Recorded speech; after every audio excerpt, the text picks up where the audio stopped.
All right, Tom, thank you so much. Well, here on this Financial Friday, we are pleased to have Bob Williams, who is the Senior Vice President and Managing Director at Delta Trust Investments, joining us now as the new year gets underway and what we need to know about getting our finances in order. So, Bob, thank you so much for joining us here on this Friday. We appreciate it. Thank you.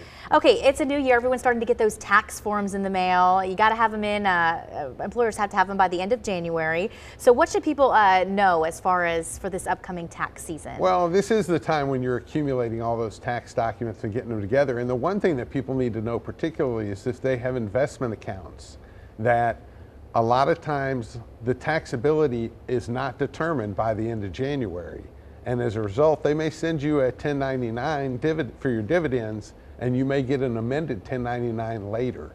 So we encourage people, if you have investment accounts, mutual funds, stocks, bonds, that type of investments, not to rush out on February 1st and file your return, because you're likely to have an amended return filed. Okay, some good information there. All right, it's January. You forget to contribute to the IRA. Is it too late? No, the IRS actually allows you to contribute all the way up to tax day, April 15th for last year, and you can put as much as $5,000 in.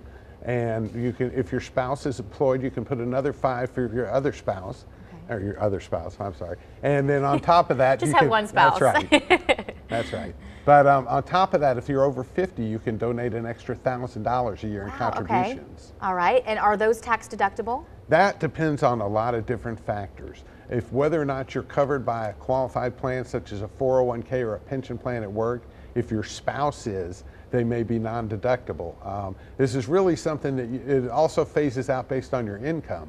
So it's really something you need to talk to a tax specialist and get an answer as to deductibility on it. All right, with the new year, you know, everyone's trying to get their finances in order. They make that their resolution. For somebody who's struggling to get their finances in order, where do they start? Well, I think before you've got to find out where you're spending your money before you can figure out where you can cut your spending.